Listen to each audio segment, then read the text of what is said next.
Hey everyone, we are Rishav, Anand, and Maggie, and we are going to talk about education and reform in Morocco. So during our conversation with the students from AUI, we talked about the education system and educational reforms in Morocco. We mainly focused on the structure of the Moroccan education system, college acceptances and secondary education, the quality of education between public and private schools, and the role played by the government, religion, and politics. During our conference with the students from AUI, we asked them about how the education system is structured and how that affects the curriculum. This is what we found. Students start school at ages 5 to 6. Much like the American education system before college, the Moroccan education system has 3 levels. Primary school, where students attend for 6 years from ages 6 to 12, middle school, where students attend for 3 years from ages 12 to 15, and high school, where students attend for 3 years from ages 15 to 18. Public education is free, and the students only have to attend school through primary school. However, once they are 13 years old, they are no longer required to attend school. There is a very rigid curriculum that is instated that all the students have to follow and all the schools have to follow. The students have almost no say in the classes that they get to take. It's a pretty rigid system, so it's not like classes and stuff, but it's like a whole curriculum. You have a set of classes to take during that whole year, and it follows a certain program, whether in the Moroccan system or in the French system. And so basically, there is like few to no room for graduating late or too early. There are two major schooling systems in Morocco, the French system and the Moroccan system. The language the students are taught in depends on the system. However, the majority of this public education system is taught in Arabic. The same rigid curriculum as mentioned before has a large religious aspect as well. Religion plays a major role in the curriculum during primary school and middle school, but it phases out beyond that point, and the students spend far less time on it throughout their education. Students no longer have to attend school once primary schooling ends. In Morocco, once students turn 13, they no longer have to pursue an education. For students that do decide to continue into their secondary education, school becomes far more specialized. Students have to pick a track between the arts and the sciences. The students then pursue this track further during the last 2 years of their secondary education. They take more classes within this track and graduate with a more specific degree. During one of our calls, someone did mention that you either pick like a humanities or an arts side in high school, or you pick a science side. What age does that start from?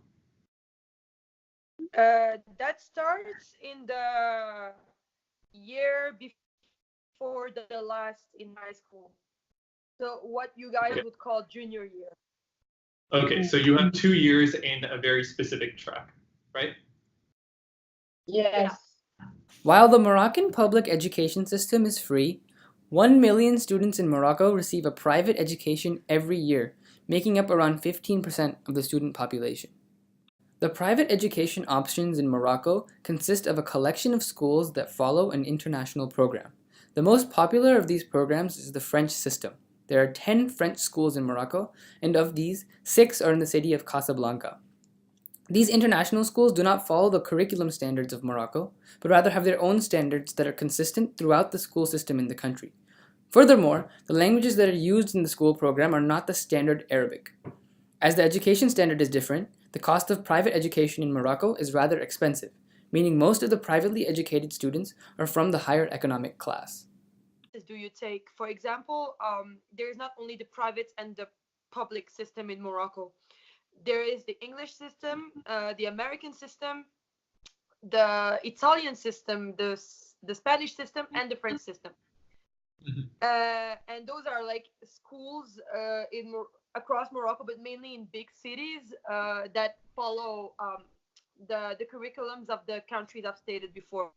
Students are encouraged to do well in their classes so that they can get the necessary marks in order to qualify for the entrance exams to gain admission into top colleges. Unlike in America, where there are many methods to gain entry into a college, the biggest of which is sports scholarships, there exists no such path for Moroccan students. If they do poorly on their exams, then they cannot be admitted into the top schools. In this light, extracurriculars are more of an option for Moroccan students rather than a requirement as it is in the American college system. And also, extracurricular activities remain just an option for people. Like in my case, I used to play basketball in high school, and my parents didn't want me to integrate the club of my city to play basketball because to them it was like a huge waste of time, and that I was supposed to focus more on my grades and so on and so on. In order to attend the top colleges in the country, students are required to take competitive exams, whereas admission to public universities requires only a high school degree. But admissions from all universities are mostly determined by grades, whereas extracurricular activities aren't given that much importance in these decisions. Despite free and open access to public universities, the enrollment rate at this level of education has stagnated at around 11% in the past few years. Morocco's education sector has long been facing challenges, as although the government has been strongly supportive of education equality, there are still visible differences across students based on their gender and economic status. Public education is free in Morocco, but there isn't enough funding to be able to overcome issues like teacher burnout, overcrowded classrooms, and limited resources. This type of generous benefit might have made sense earlier in Morocco's history, but in recent years, more students have started to pour into the country's higher education institutions. The promise of open and free access to education has made the costs of maintaining quality instructors and facilities incredibly demanding on the government's budget. Talking about physical structures of the school when there is no heaters, when the building is literally almost crushing down, uh, when the classes are just overpacked. There are classes sometimes in public school that go up to 40-45 students, and that's a huge problem. So I believe that the government has indeed conducted reforms, but it has not tackled the most important issue yet. The promise of free public education isn't actually realized for poor students and girls from rural communities who struggle to pay for transportation, books, and other expenses aside from the exempted school tuition. Equal education in theory hasn't really translated to equitable education in practice due to obstacles like housing and transportation costs. Families in these regions are often reluctant to send their children to schools, especially the girl students. They feel it is more advantageous for their children to continue with the family business or to learn the duties that a traditional household wife must take on after marriage.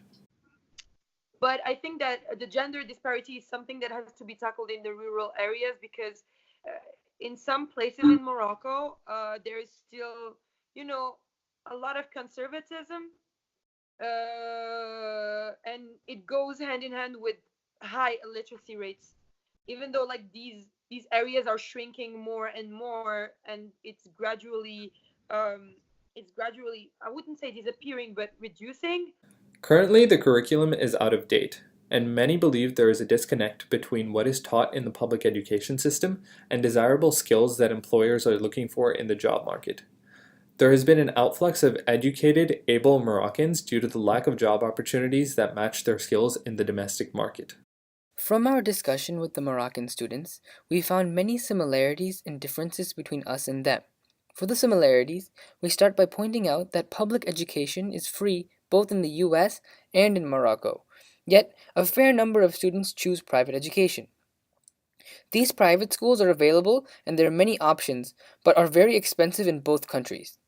In the United States, we don't have entrance exams that lead directly to college admittance, but the SAT or ACT does have an impact on college decisions. Finally, we see that the basic schooling structure is the same.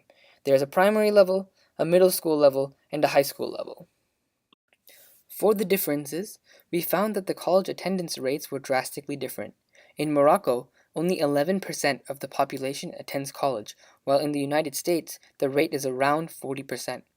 Another major difference is that in the United States, high school is required, meaning people cannot be done with the mandatory schooling until the age of 18, whereas in Morocco, we saw that some people finish at 13 years of age.